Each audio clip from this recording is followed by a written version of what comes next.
제 이름은 김정숙, 나이는 78입니다. 평생을 교단에서 아이들의 글소리와 함께 살았고 지금은 먼저 간 남편의 사진과 서재에 가득한 책들을 벗삼아 살고 있지요. 사람들은 혼자 사는 노인의 삶이 외롭고 쓸쓸할 거라 말하지만 저는 제 삶의 방식이 꽤 마음에 들었습니다. 아침 6시면 어김없이 눈을 뜨고 밤새 먼지가 앉았을 마룻바닥을 정갈하게 닦아내는 것으로 하루를 시작하죠. 햇살이 스며드는 거실에서 아끼는 난초에 물을 주고 돋보기를 쓴 채 일기장에 그날의 생각을 꼼꼼히 적어 넣는 시간. 그 시간만큼은 세상 그 누구도 방해할 수 없는 저만의 성역이었습니다. 벽에 걸린 달력에는 경자 시와 점심, 주민센터 서예교실, 병원 정기검진 같은 약속들이 제 반듯한 글씨로 빼곡히 채워져 있었어요. 남편이 세상을 떠난 후 제 삶의 유일한 목표는 흐트러지지 않는 것이었습니다. 여보, 오늘도 나 잘했지요. 당신 없어도 나 혼자 꿋꿋하게 잘 살고 있다고 하늘에서 보고 계시죠? 저는 남편의 영정 사진을 부드러운 천으로 닦으며 매일 이런 이야기를 건넸습니다. 나이가 들어도 정신 똑바로 차리고 살아야 자식들한테 짐 안 되는 법이니까요. 그날도 여느 때처럼 서예 교실에 갈 준비를 하고 있을 때였습니다. 평소보다 조금 이른 오후 시간 현관에 초인종이 울렸어요. 문을 열자 싱그러운 과일 바구니를 든 딸 미연이와 의사 사위 박상진이 서 있었습니다. 두 사람의 얼굴에는 말로 다 할 수 없는 걱정이 가득 서려 있더군요. 어머니, 저희 왔어요. 딸아이가 평소보다 훨씬 밝은 목소리로 인사했습니다. 장모님, 안녕하세요. 별일 없으시죠? 사위도 정중하게 인사를 건넸어요. 아니, 너희가 어쩐 일이냐. 미리 연락도 없이. 오랜만에 보는 자식들의 얼굴이 반가우면서도 뭔가 불길한 예감이 들었습니다. 거실에 마주 앉아 딸아이가 제 손을 꼭 잡더니 조심스럽게 말을 꺼냈습니다. 어머니, 사실은 어제 경자씨 아주머니께서 전화를 주셨는데요. 어머니가 요즘 자꾸 약속을 깜빡하신다고 지난주에도 서예 교실 가기로 해놓고 안 오셔서 걱정이 많다고 하시더라고요. 그 순간 제 가슴 속에서 뭔가가 철컹하고 잠기는 소리가 들렸습니다. 무슨 소리냐, 그게. 사람이 나이 78에 어떻게 모든 걸 다 기억하겠냐. 경자 씨가 너무 유난을 떠는 거지. 하지만 제 목소리는 제가 생각했던 것보다 훨씬 떨리고 있었어요. 평생을 총명하다는 소리만 듣고 살아온 제게 깜빡한다는 말만큼 치욕적인 건 없었거든요. 그때 사위가 의사 특유의 부드럽고 권위 있는 말투로 나서기 시작했습니다. 장모님, 너무 민감하게 받아들이지 마세요. 나이가 드시면서 생기는 자연스러운 현상일 뿐입니다. 다만 조기에 적절한 관리를 해주시면 훨씬 건강하게 오래 사실 수 있어요. 관리라는 단어에는 묘한 설득력이 있었습니다. 의사인 사위가 하는 말이니 분명 과학적 근거가 있을 거라고 생각했어요. 그래서 장모님을 위해 특별한 걸 준비해 왔습니다. 사위는 고급스러운 보자기에 정성스럽게 싼 약 상자를 꺼내 보였습니다. 한약 특유의 은은한 향이 거실 안에 퍼졌어요. 상자에는 총명탕이라고 붓글씨로 쓰인 라벨이 붙어 있었습니다. 이건 일반적인 보약과는 다릅니다. 제가 직접 장모님 체질과 증상을 고려해서 하룻밤 꼬박 정성을 다해 우린 맞춤 한약이에요. 은행잎, 원지, 석창포 같은 기억력 개선에 도움이 되는 귀한 약재들을 넣었습니다. 사위의 설명은 전문적이고 구체적이어서 의심할 여지가 없어 보였어요. 게다가 밤새워 우렸다는 정성까지 생각하니 마음이 움직였습니다. 하루 3번 식후 30분에 꼭 챙겨 드세요. 꾸준히 복용하시면 분명 효과를 보실 겁니다. 딸아이도 거들었습니다. 엄마, 박서방이 엄마 걱정해서 퇴근하고도 늦게까지 약 우리느라 얼마나 고생했는지 몰라요. 꼭 드셔야 해요. 알았지? 저는 자식들의 정성이 고마워서 고개를 끄덕였습니다. 그래, 고맙다. 너희가 이렇게 신경 써주니 엄마가 얼마나 든든한지 몰라. 어머니만 건강하시면 저희야 뭐든지 할 수 있어요. 사위가 따뜻하게 웃으며 말했어요. 그날 자식들이 돌아간 후 저는 첫 번째 총명탕을 마셨습니다. 쓰디쓴 맛이었지만 자식들의 정성이 담긴 약이라 생각하니 달게 느껴졌어요. 총명탕을 마시기 시작한 지 3주가 지났을 무렵 이상한 일들이 하나둘씩 일어나기 시작했습니다. 머릿속이 자꾸 흐릿해지고 방금 전에 뭘 하려고 했는지 기억이 나지 않는 일이 늘어났어요. 가스레인지를 켜놓고 깜빡하거나 현관문을 잠갔는지 확신이 서지 않는 날이 많아졌습니다. 약 먹는데 왜 이럴까? 나이가 들어서 그런가? 그런 혼란스러운 마음으로 지내던 어느 날 또다시 딸아이와 사위가 찾아왔습니다. 어머니 어떠세요? 총명탕 드신 후로 몸은 좀 어떠신지? 글쎄 몸은 괜찮은데 머리가 자꾸 흐릿하고 기억이 잘 안 나더라. 딸과 사위가 서로 의미심장한 눈빛을 교환하는 걸 보았지만 그때는 그 의미를 알 수 없었어요. 그럴 수 있어요, 장모님. 몸이 약에 적응하는 과정이니까요. 조금만 더 드시면 분명 좋아지실 거예요. 사위의 말에 저는 고개를 끄덕였습니다. 의사가 하는 말이니 믿을 수밖에요. 그때 딸아이가 갑자기 심각한 표정을 지으며 말을 꺼냈습니다. 그런데 엄마 요즘 뉴스 보시죠? 보이스피싱이다, 전화 사기다 해서 어르신들이 피해를 당하는 일이 너무 많아요. 그런 건 나랑 상관없지. 나는 그런 전화 안 받으니까. 그게 문제가 아니에요.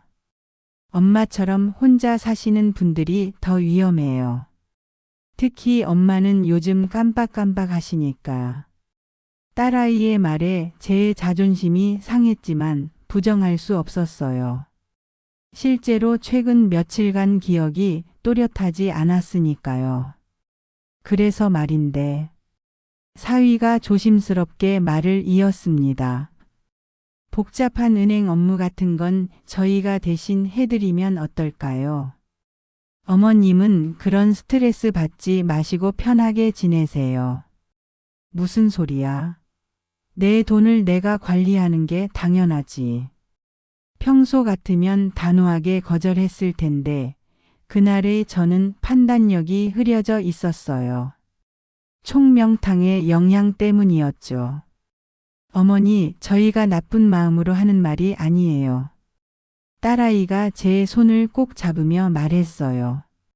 엄마가 실수로 사기당하거나 혹시라도 통장을 분실하시면 어떻게 해요?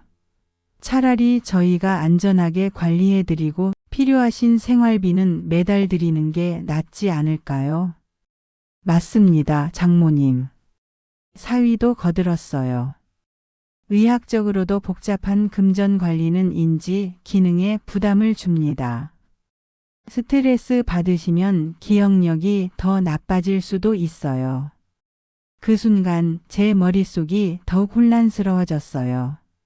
자식들의 말이 맞는 것 같기도 하고 뭔가 이상한 것 같기도 하고. 어머니 생각해 보세요. 저희가 엄마 재산을 빼돌릴 사람들인가요? 저희 둘 다 의사인데 굳이 그럴 이유가 있나요? 딸아이의 말이 일리가 있어 보였어요. 특히 제 정신이 또렷하지 않은 상태에서는 더욱 그랬습니다. 그리고 매달 생활비도 넉넉하게 드릴 테니까 걱정 마세요. 오히려 지금보다 더 편하게 사실 수 있을 거예요. 결국 저는 흐려진 정신 상태에서 평생 제가 지켜온 통장과 도장을 떨리는 손으로 자식들에게 건넸습니다. 그래. 너희 말이 맞는 것 같구나. 엄마도 이제 나이가 들어서 실수할 수 있으니까. 현명한 선택이세요, 어머니. 사위가 만족스러운 미소를 지으며 말했어요.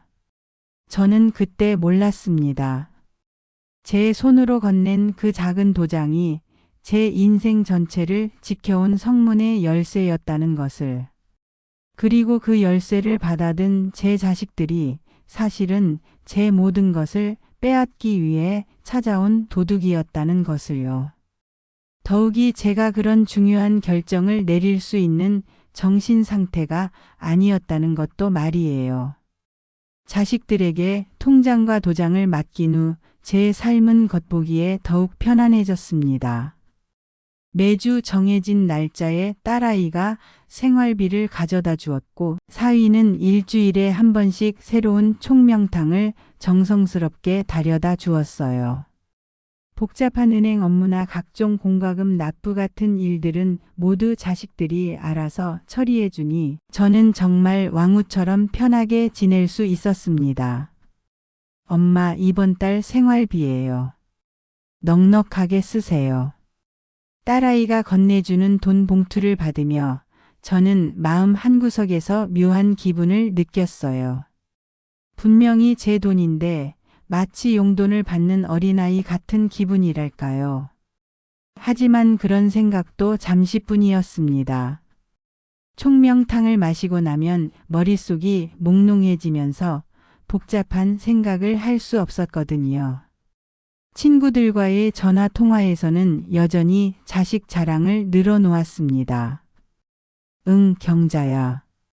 우리 딸이랑 사위가 어찌나 효성스러운지 몰라. 복잡한 은행 일까지 다 대신 해주고 의사인 사위는 직접 약까지 지어다 줘. 이런 자식 둔 게 전생에 나라를 구한 덕분인가 봐. 후. 하지만 전화를 끊고 나면 이상한 공허함이 밀려왔어요. 뭔가 중요한 걸 놓치고 있는 것 같은 불안감이랄까요. 총명탕을 먹기 시작한 지 2달이 지나면서 제 상태는 급격히 악화되기 시작했습니다. 아침에 일어나면 어젯밤에 뭘 했는지 기억나지 않는 날이 많아졌어요. 가스레인지를 켜놓고 나간 적도 있고 냉장고 문을 열어놓은 채 하루 종일 방치한 적도 있었습니다. 가장 충격적이었던 건 어느 날 제가 평소 아끼던 일기장을 찾을 수 없었던 일이에요.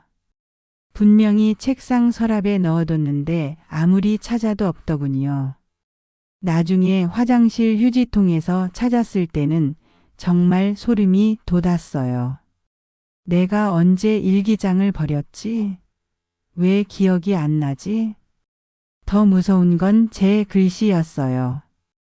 평생 반듯하고 단정했던 제 글씨가 삐뚤삐뚤하고 흐릿해져 있었습니다. 마치 다른 사람이 쓴 것 같았어요. 어느 날은 경자에게서 이상한 전화를 받았습니다. 정수가 너 어제 밤 11시에 왜 전화했어? 목소리도 이상하고 무슨 말인지 알아들을 수가 없더라.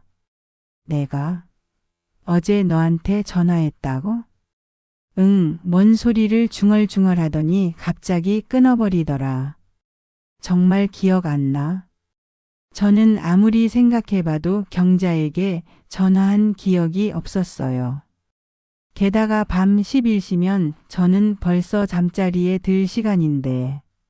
그런 일들이 반복되면서 저는 점점 더 혼란스러워졌습니다. 그런데 어느 날 결정적인 사건이 일어났어요. 평소처럼 총명탕을 마시고 거실에서 쉬고 있는데 갑자기 어지러움이 심하게 몰려왔습니다. 화장실에 가려고 일어서다가 비틀거리면서 손에 들고 있던 총명탕 그릇을 놓치고 말았어요. 그릇은 제가 아끼던 난초 화분 위에 떨어졌고 검은 탕약이 흙 위로 쏟아졌습니다. 아, 괜찮겠지. 어차피 식물에도 좋을 거야. 그렇게 생각하고 그냥 두었는데 다음 날 아침 놀라운 광경을 목격했습니다. 푸르던 난초 잎이 시커멓게 변해 있었어요. 하루 만에 완전히 죽어버린 거였습니다. 이상하네. 물을 너무 많이 줬나. 하지만 뭔가 섬뜩한 기분이 들었어요. 총명탕이 쏟아진 부분부터 죽기 시작한 것 같았거든요. 그날 밤 저는 이상한 꿈을 꾸었어요. 검은 액체를 마시는 저와 점점 시들어가는 난초가 겹쳐 보이는 악몽이었습니다. 그 후로 며칠간 저는 뭔가 이상하다는 느낌을 지울 수 없었어요. 총명탕을 마실 때마다 난초가 죽던 모습이 떠올랐습니다. 그러던 어느 날 평소보다 일찍 자식들이 찾아왔어요. 저는 총명탕을 마신 척하고 방에 들어가 누웠습니다. 하지만 이상한 예감 때문에 잠들 수가 없어서 방문을 살짝 열어놓고 거실의 대화에 귀를 기울였어요. 처음에는 일상적인 대화였습니다. 그런데 제가 깊이 잠든 줄 알았는지 점점 목소리가 낮아지면서 충격적인 내용들이 들려오기 시작했어요. 효과 확실하네. 딸아이의 목소리였는데 평소와 전혀 다른 차가운 톤이었어요. 약 먹인 지 2달 만에 완전히 다른 사람이 됐잖아. 당연하지. 사위의 목소리는 더욱 소름 끼쳤어요. 벤조디아제핀 계열 진정제의 항콜린성 약물을 적절히 배합하면 치매 초기 증상과 거의 구분이 안 돼. 기억장애, 인지기능 저하, 방향감각 상실까지 완벽하게 재현할 수 있거든. 정말 신기해. 멀쩡했던 사람이 이렇게 바뀔 수 있다니. 의학의 힘이지. 다만 농도 조절이 중요해. 너무 많이 주면 의식을 잃을 수도 있고 너무 적으면 효과가 없어. 저는 이불 속에서 온몸이 떨리는 걸 느꼈어요. 제가 듣고 있는 게 정말 현실인지 믿을 수가 없었습니다. 그럼 이제 어떻게 하지?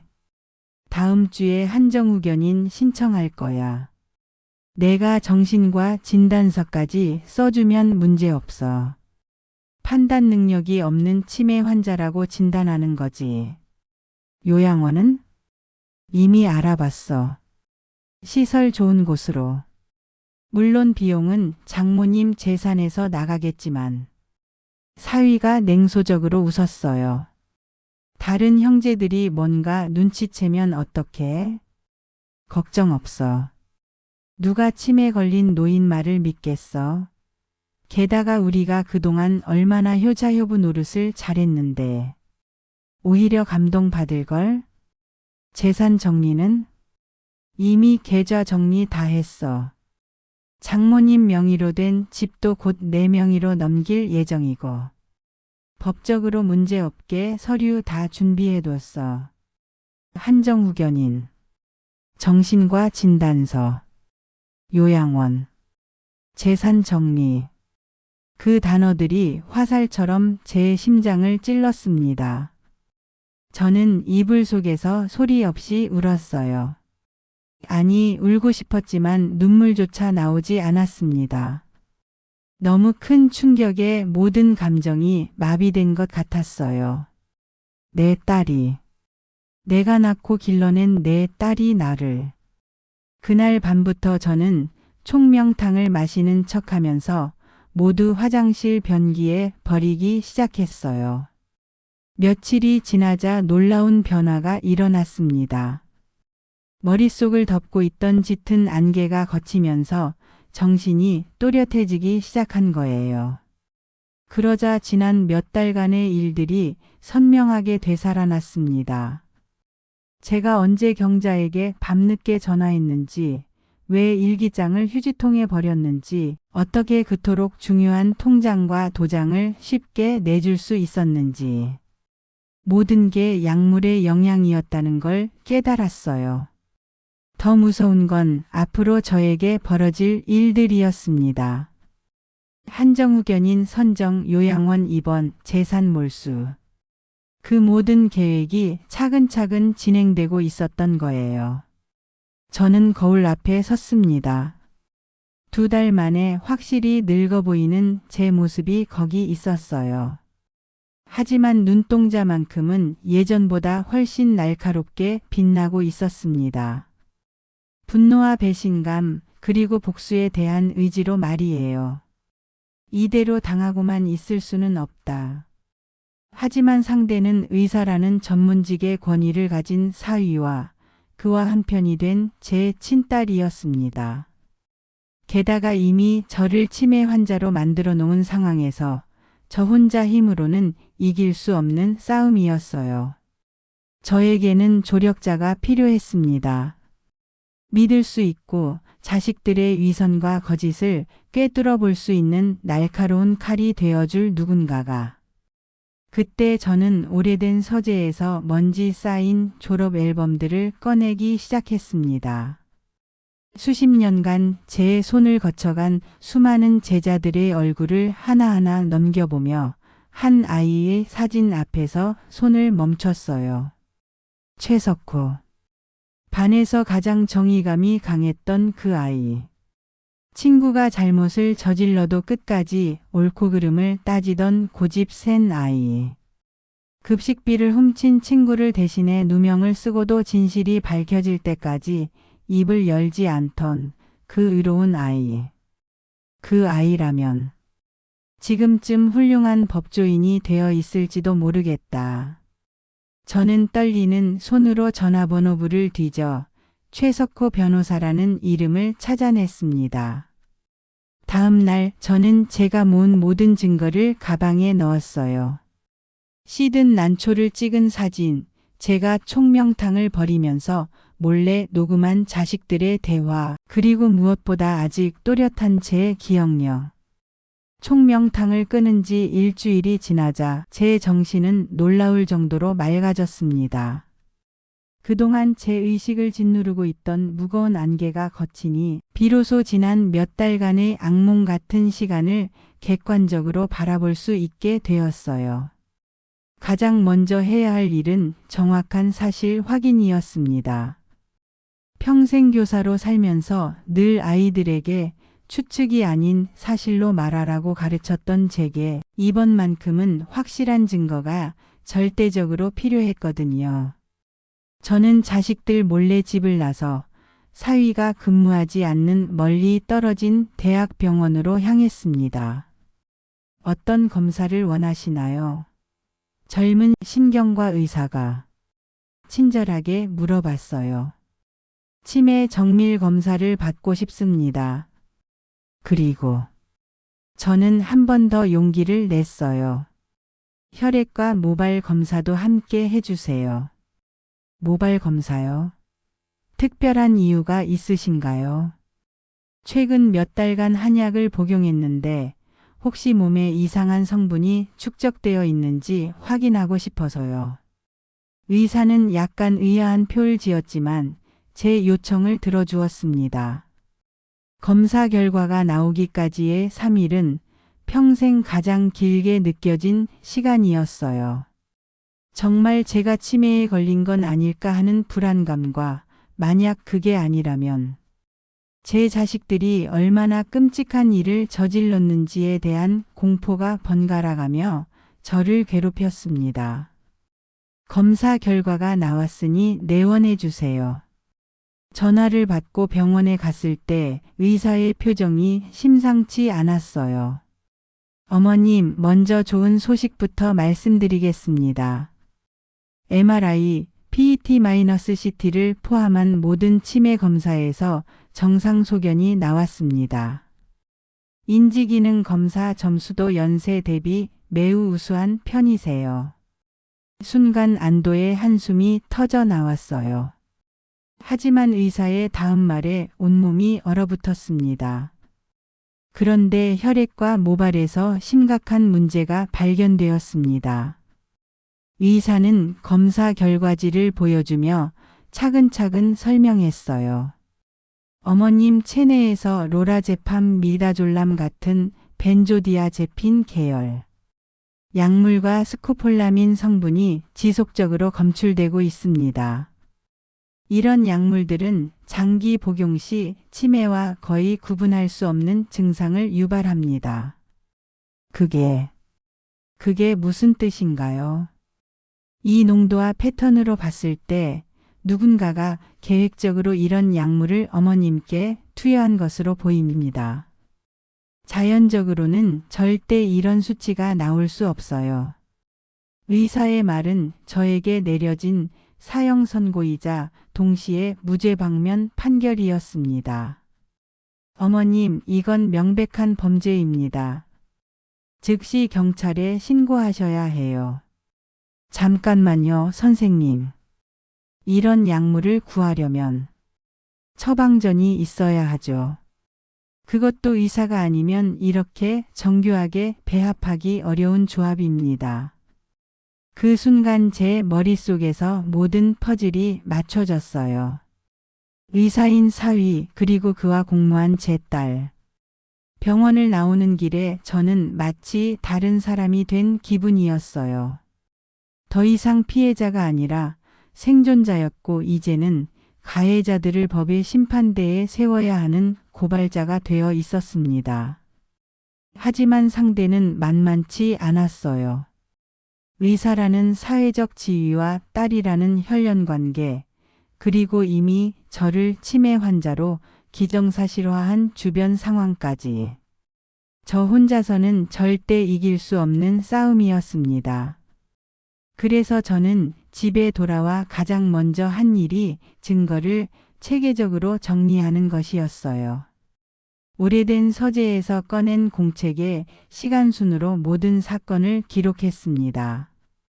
첫 방문일자와 대화 내용, 총명탕 복용 시작일과 증상, 발현 과정, 통장 양도 경위와 그때의 정신상태, 도청한 대화 내용. 녹음 파일 포함 병원 검사 결과와 진단서. 특히 중요한 건 자식들의 대화를 녹음한 파일이었어요. 총명탕을 벌이기 시작한 후 정신이 맑아지면서 저는 그들이 방문할 때마다 몰래 휴대폰으로 대화를 녹음하기 시작했거든요. 한정후견인 신청서 내일 제출하면 돼. 내가 쓴 진단서로는 무조건 통과야. 요양원 자리도 확보했고. 한 달에 300만 원 초반이니까 1년이면 4천 정도는 나가겠네. 괜찮아. 어차피 곧 재산이 우리 명의로 넘어올 거니까. 이런 대화들이 고스란히 녹음되어 있었어요.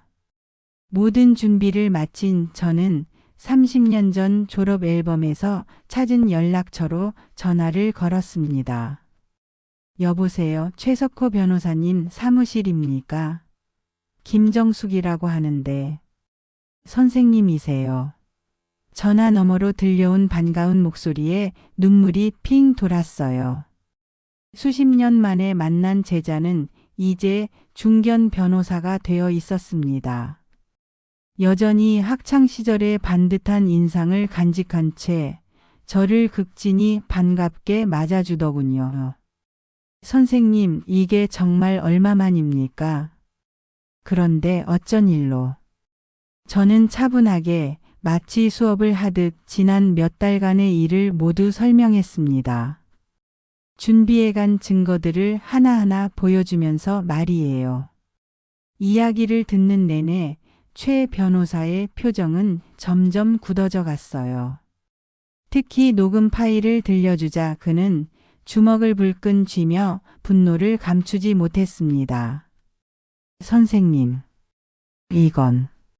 이건 정말 용서할 수 없는 일입니다. 최 변호사, 나는 단순히 복수를 원하는 게 아니야. 이런 일이 다른 어르신들에게도 일어날 수 있다는 게 더 무서워. 물론입니다. 이건 개인의 문제가 아니라 사회 전체의 문제예요. 최 변호사는 잠시 생각에 잠기더니 입을 열었습니다. 선생님, 두 가지 방법이 있습니다.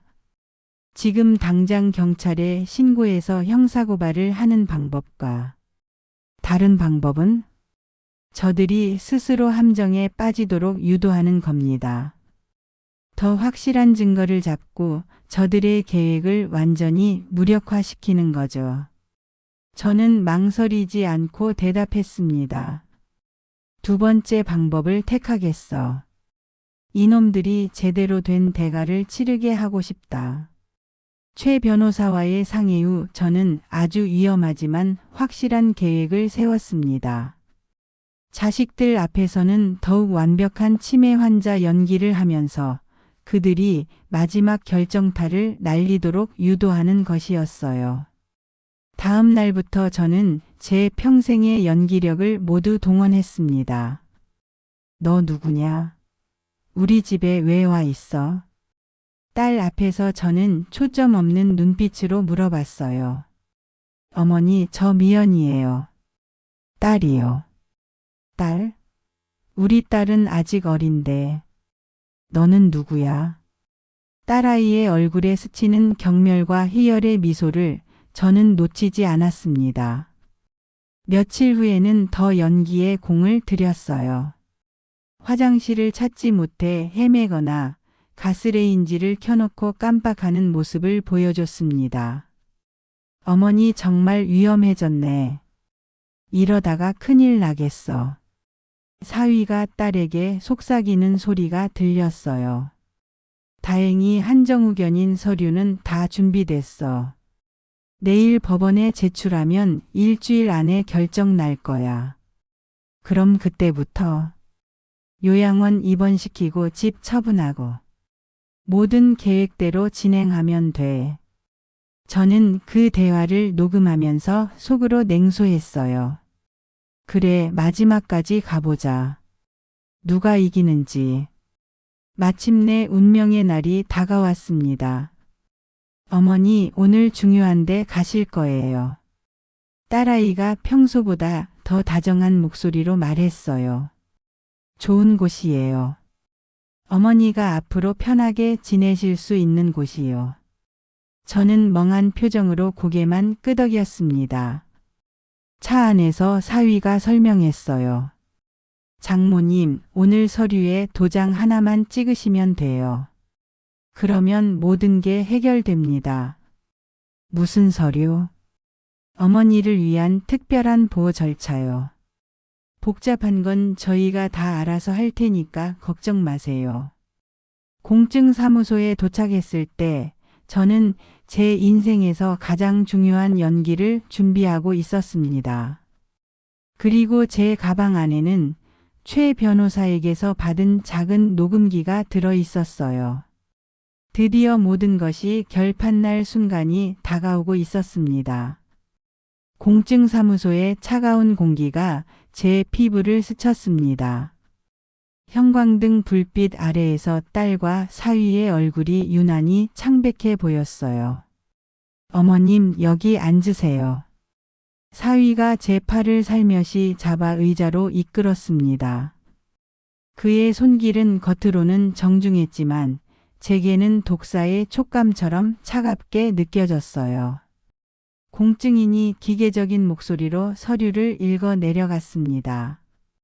김정숙 씨께서는 본인의 의사능력 결여로 인해 일상생활과 재산 관리에 어려움이 있음을 인정하고 딸 김미연 씨를 한정후견인으로 선임하는 데 동의한다는 내용입니다. 의사능력 결여, 한정후견인.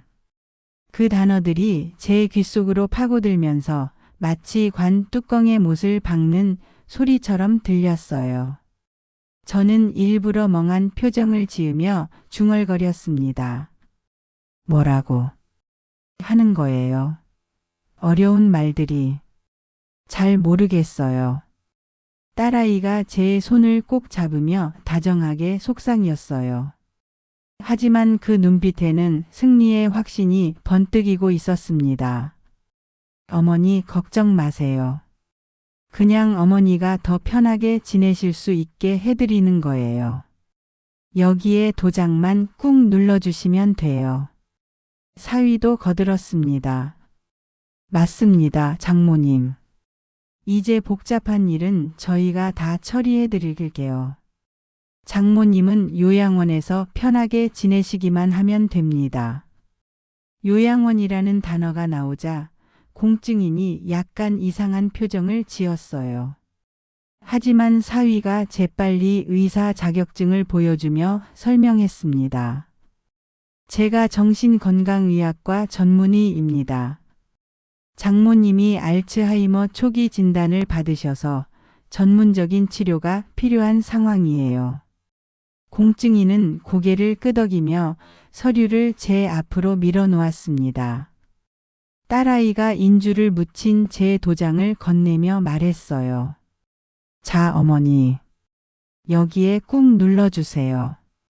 그러면 모든 게 끝이에요.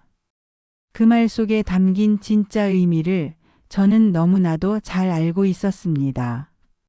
제 손이 도장과 함께 서류 위로 내려가려는 바로 그 순간이었습니다. 갑자기 사무실 문이 열리면서 최석호 변호사가 들어왔습니다. 그의 뒤에는 2명의 수사관이 따라왔어요. 잠깐. 최 변호사의 단호한 목소리에 사무실 안의 모든 사람들이 얼어붙었습니다. 김미연 씨, 박상진 씨. 존속상해죄 및 사기죄 혐의로 긴급 체포 영장이 발부되었습니다. 딸아이가 미친 사람처럼 소리쳤어요. 뭐라고요? 이게 무슨 소리예요? 우리 어머니는 치매 환자라고요. 지금 자기가 뭘 하는지도 몰라요. 사위도 덩달아 흥분해서 고함을 질렀습니다. 당신들 뭐하는 사람들이에요? 저는 의사입니다. 이건 치매 환자를 보호하기 위한 정당한 법적 절차라고요. 그때 저는 자리에서 천천히 일어섰습니다. 더 이상 연약한 치매 노인이 아니었어요. 평생을 교단에서 아이들을 가르쳤던 그 위엄 있고 또렷한 목소리로 말했습니다. 미연아, 상진아. 엄마가 치매라고? 그럼 지금 너희들이 나누는 대화를 어떻게 다 기억하고 있을까? 저는 가방에서 녹음기를 꺼내 재생 버튼을 눌렀습니다. 벤조디아제핀과 항콜린성 약물을 저농도로 지속 투여하면 치매와 거의 똑같은 증상이 나타나거든. 한정후견인 신청서 내일 제출하면 돼. 내가 쓴 진단서로는 무조건 통과야. 요양원 한 달에 300만 원 초반이니까 1년이면 4천 정도는 나가겠네. 녹음기에서 흘러나오는 자신들의 목소리를 듣자 딸과 사위의 얼굴이 새하얗게 질려갔어요. 이건 어떻게 녹음했냐고? 치매 걸린 노인이 어떻게 이런 걸 준비했냐고? 저는 다시 가방에서 서류를 꺼냈습니다. 여기 대학병원 정신건강의학과에서 발급한 진단서가 있다. 나는 치매가 아니야. 연령 대비 인지 능력이 우수하다는 소견이 나왔어. 그리고 2번째 서류를 보여줬어요. 그리고 이건 혈액 및 모발 검사 결과야. 내 몸에서 너희가 먹인 독성 약물들이 그대로 검출됐다. 사위가 당황한 목소리로 변명하기 시작했어요. 장모님. 그건 정말 치료용이었어요. 장모님의 불안 증세를 완화하려고. 불안 증세? 저는 차갑게 웃었습니다. 그럼 왜 처방전도 없이 몰래 먹였어? 왜 나한테 한정후견인이 필요하다고 거짓 진단서를 썼어? 딸아이가 울먹이며 매달렸어요. 엄마. 진짜 엄마 걱정해서 그런 거예요. 엄마가 혼자 살면서 위험할까 봐. 걱정? 저는 딸을 똑바로 바라봤습니다. 내 재산 4억짜리 집을 내 명의로 넘기려던 서류들도 다 찾아냈다. 이것도 나 걱정해서 한 일이냐. 최 변호사가 추가 증거를 내놓았어요. 부동산 계약서 초안, 요양원 입원 신청서, 그리고 김정숙 씨 명의 계좌의 모든 거래 내역입니다. 계획적이고 조직적인 범죄의 증거들이죠. 수사관들이 수갑을 채우려 하자 딸아이가 제게 마지막으로 매달렸어요. 엄마, 진짜 미안해요. 진짜 처음에는 엄마 걱정하는 마음이 있었어요. 저는 딸의 손을 뿌리치며 말했습니다. 걱정? 너는 나를 산채로 무덤에 묻으려 했어. 내 정신을 망가뜨려서 요양원에 가두고 내 집을 빼앗아서 팔려고 했지. 엄마, 미연아. 저는 마지막으로 딸의 이름을 불렀어요. 나는 너를 낳고 기르면서 이런 사람이 되라고 가르친 적이 없다. 평생 교사로 살면서 수많은 아이들을 가르쳤지만 내 딸이 가장 못된 학생이 될 줄은 몰랐구나. 딸아이는 더 이상 아무 말도 할 수 없었어요. 그저 고개를 떨구고 울기만 했습니다. 사위는 끝까지 변명을 늘어놓았어요. 이건 오해입니다. 저는 의사로서 환자를 치료한 거예요. 법적 대리인으로서 재산을 보호한 거라고요. 닥쳐. 저는 평생 처음으로 그렇게 거칠게 소리쳤습니다. 의사? 너는 의사가 아니라 사람의 정신을 망가뜨리는 악마야. 내가 나한테 먹인 건 약이 아니라 독이었어. 수갑이 채워진 딸과 사위가 경찰차로 끌려가는 모습을 보면서 저는 복잡한 감정에 휩싸였어요. 승리했다는 쾌감과 함께 말로 표현할 수 없는 공허함이 밀려왔습니다. 제가 이긴 건 범죄자들이었지만 동시에 제 딸이기도 했으니까요. 공증사무소를 나서면서 최 변호사가 말했어요. 선생님, 정말 대단하셨어요. 이렇게 치밀하게 계획하고 증거를 모으시다니. 최 변호사, 나는 복수를 한 게 아니야. 저는 차분하게 말했어요. 나는 그냥 진실을 밝혔을 뿐이다.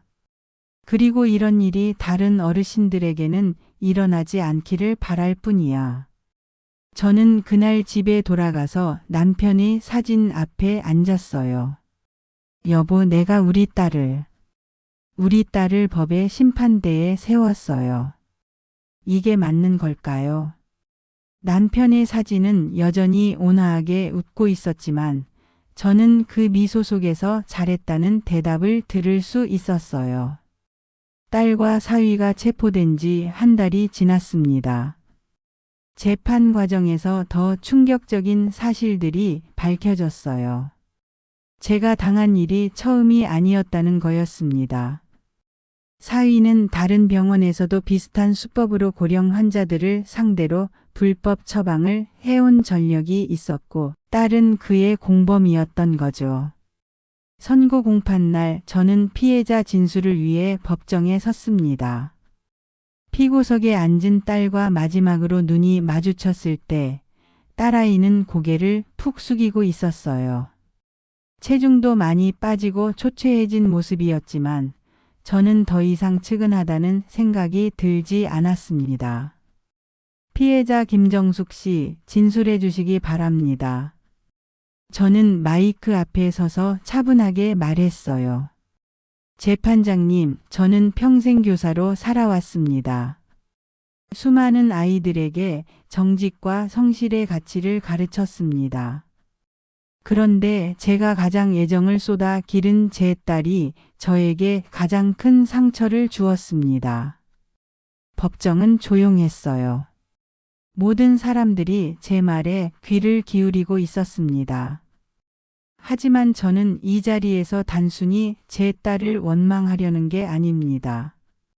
이런 일이 다른 어르신들에게는 절대 일어나지 않기를 바라는 마음에서 이 자리에 섰습니다. 저는 피고석의 딸을 바라봤어요. 미연아, 내가 받을 처벌은 당연한 결과야. 하지만 그 처벌이 끝나면 제대로 된 사람이 되어서 나와라. 그때는 엄마가 다시 너를 가르쳐 줄게. 딸아이가 고개를 들어 저를 바라봤을 때 그 눈에는 처음으로 진짜 후회가 서려 있었어요. 최종 판결은 딸에게 징역 3년, 사위에게 징역 5년이었습니다. 의사 면허는 영구 취소되었고요. 재판이 끝난 후 저는 예상치 못한 변화들을 경험했습니다. 가장 먼저 찾아온 건 다른 자식들이었어요. 큰아들과 막내아들이 울면서 제게 사과했습니다. 어머니, 저희가 누나이를 전혀 몰랐어요. 어머니가 이런 고통을 당하시는 줄도 모르고. 괜찮다. 저는 아들들을 안아주었어요. 너희는 잘못이 없어. 다만 앞으로는 서로 더 자주 연락하고 지내자. 그들은 제가 당한 일을 알고 난 후 더욱 자주 안부를 물어왔고 실질적인 도움도 많이 주었습니다. 딸이 수감된 지 6개월 후 저는 교도소로 면회를 갔습니다. 유리창 너머로 본 딸의 모습은 많이 변해 있었어요. 살도 빠지고 얼굴도 수척해졌지만 눈빛만큼은 예전보다 맑아 보였습니다. 엄마. 딸이 먼저 말을 꺼냈어요. 미안해요. 정말 미안해요. 내가 어떻게 그런 끔찍한 일을 할 수 있었는지. 지금 생각해도 믿어지지 않아요. 미연아, 저는 조용히 말했어요. 너는 내 딸이야. 아무리 큰 잘못을 저질렀어도 그건 변하지 않는 사실이다. 엄마가 나를 용서해 주실 수 있을까요? 용서는 이미 했어. 하지만 그게 내 잘못을 없애주는 건 아니야. 너는 내가 저지른 일의 대가를 치러야 해. 딸이 고개를 끄덕였어요. 그리고 나올 때는 정말로 사람다운 사람이 되어서 나와라. 그때 엄마가 다시 너를 가르쳐 줄게. 지금 저는 일주일에 3번씩 복지관에서 강의를 하고 있어요. 어르신 보호 교육뿐만 아니라 건강한 가족관계 만들기, 노년기 자존감 회복 등 다양한 주제로요. 집에서는 예전처럼 난초를 키고 있어요. 그때 죽었던 난초 대신 새로운 화분을 들여놨는데 이번에는 더욱 푸르고 건강하게 자라고 있습니다. 매일 저녁 남편 사진 앞에서 하루 있었던 일을 이야기하는 것도 예전과 같아요. 여보, 오늘도 좋은 하루였어요. 복지관에서 만난 할머니가 제 조언 덕분에 아들로부터 통장을 되찾았다고 하시더라고요. 정말 뿌듯했어요. 그리고 우리 미연이 다음 주에 또 면회 가려고 해요. 아직 갈 길이 멀지만 조금씩 변하고 있는 것 같아요. 여러분, 저는 이 이야기를 통해 말하고 싶었습니다. 나이가 들었다고 해서 우리가 무력한 존재가 되는 건 아니라는 것을요. 우리에게는 지혜가 있고 경험이 있고 무엇보다 스스로를 지킬 수 있는 힘이 있습니다. 가장 믿었던 사람에게 배신당하는 아픔은 정말 크지만 그 아픔을 이겨내고 다시 일어설 수 있는 힘도 우리 안에 있어요. 혹시 지금 비슷한 상황에 처해 계신 분이 있다면 절대 혼자 끙끙 앓지 마세요. 도움을 요청하세요. 목소리를 내세요. 그리고 기억하세요. 진정한 사랑은 상대방을 통제하려 하지 않습니다. 진정한 효도는 부모님의 존엄성을 지켜드리는 거예요. 배움에는 나이가 없습니다. 우리 자신을 지키는 일에도 은퇴는 없습니다. 끝까지 당당하게 스스로를 사랑하며 살아가시기 바랍니다.